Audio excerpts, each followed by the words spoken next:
ஒரு ஆக்டரா தேசிய விருதை 3வது டைம் வந்து வின் பண்ணுறது அப்படிங்கிறது சாதாரண விஷயம் கிடையாது. அதுலேயும் ஒரு டேரக்டரா ஃபர்ஸ்ட் டைமே தேசிய விருதை ஒரே வருஷத்தில் கிடைக்கிறது அப்படிங்கிறது ரொம்ப பெரிய சாதனை தான். அந்த மகிழ்ச்சியில் ஆக்டர் தனுஷ் வந்து ரீசெண்டாக ஒரு போஸ்ட் வெளியிட்டிருக்காங்க. அதுதான் சோஷியல் மீடியாவில் ரொம்பவே வைரல் ஆகிட்டு வந்துட்டு இருக்கு. 72வது தேசிய திரைப்பட விருதுகள் வந்து அனௌன்ஸ் பண்ண நிலையில் இந்த முறை தமிழ் சினிமாவுக்கு ரொம்ப பெரிய அங்கீகாரம் கிடைச்சிருந்திருக்கு. அதுலேயும் வந்து குறிப்பாக ராயன் மூவிக்கும் அமரன் மூவிக்குமே வந்து அதிக கவனத்தை கொடுத்திருந்திருக்காங்க. இந்த ஆண்டு வந்து தேசிய விருதுகளில் ராயன் மூவி வந்து சிறந்த தமிழ் படம் அப்படிங்கிற அவார்டை வின் பண்ணியிருந்திருக்கு. அதே போல கேப்டன் மில்லர் மூவியில் தனுஷோட நடிப்புக்காக ஸ்பெஷல் மென்ஷன் பெஸ்ட் ஆக்டர் விருதுமே கொடுத்திருந்திருக்காங்க. இது மூலமா ஒரு நடிகரா 3வது முறையாகவும் ஒரு டைரக்டரா ஃபர்ஸ்ட் டைமும் தனுஷ் வந்து தன்னோட தேசிய விருதை வாங்கியிருந்திருக்காரு. இந்த நியூஸ் தான் வந்து நேற்று அனௌன்ஸ் ஆனதுலேருந்து ஃபேன்ஸ் எல்லாருமே தனுஷுக்கு வாழ்த்துக்களை சொல்லிட்டு வந்துட்டு இருக்காங்க. அதே நேரத்தில் தனுஷ் போல வேற யாருக்கெல்லாம் இந்த விருதுகள் வந்து அறிவிக்கப்பட்டிருக்கு அப்படின்னு பார்த்தா சிறந்த தமிழ் படம்ங்கிறதுக்கு கீழே ராயன் மூவியும் பெஸ்ட் ஆக்டர்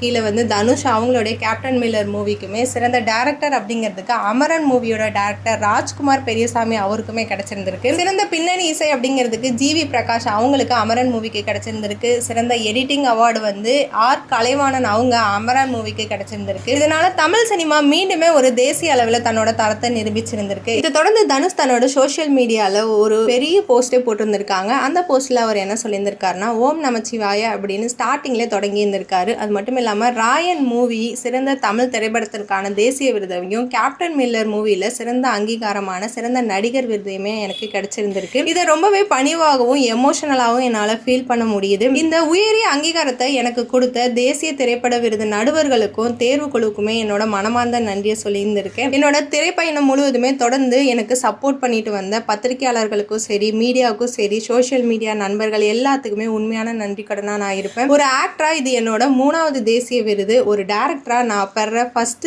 தேசிய விருது இது. ரசிகர்கள் இல்லாம இதுல எதுவுமே சாத்தியமாகி இருந்திருக்காது. அவங்க தான் என்னோட பலத்தின் தூண்களா இருக்காங்க. என்னோட இதயத்தோட ஆழத்துல இருந்து எல்லாருக்குமே நன்றி சொல்லிக்கிறேன். கேப்டன் மில்லர் எனக்கு ரொம்பவே நெருக்கமான மூவி. என்னோட திரைப்பயணத்துல இதுதான் என்னுடைய மிக சிறந்த நடிப்பு அப்படின்னு நான் எப்போதுமே நம்பி இருந்திருக்கேன். நான் ரொம்பவே நேசிக்கிற அந்த கேரக்டருக்காக இந்த சிறப்பு அங்கீகாரம் கிடைச்சிருக்கிறது என்னோட விருதை ஒரு அர்த்தமுள்ளதாக மாத்தி இருந்திருக்கு. வாழ்க்கையில கிடைக்கிற முதல் வெற்றி எப்போதுமே மறக்க முடியாது. டைரக்டரா ராயன் படத்துக்காக நான் பெற முதல் தேசிய விருது என்னோட வாழ்நாள் முழுவதையும் வந்து நான் என்னைக்குமே நினைச்சிட்டே இருந்திருப்பேன். நான் எப்போது சொல்வது போல எண்ணம் போல் வாழ்க்கை, ஹர ஹர மகாதேவ் அப்படின்னு அந்த போஸ்ட்டுக்கு லாஸ்டா வந்து முடிச்சிருந்திருக்காரு. ஸோ 2 தேசிய அவார்டை வின் பண்ணதுக்காக தனுஷ்க்கு உங்களுடைய விசேஷ கமெண்ட் செக்ஷன்ல கமெண்ட் பண்ணுங்க. மேலும் இந்த மாதிரி சினிமா அப்டேட், சீரியல் அப்டேட் பத்தி தெரிஞ்சுக்கணும்னா மீட்டர் சேனலை சப்ஸ்கிரைப் பண்ணுங்க.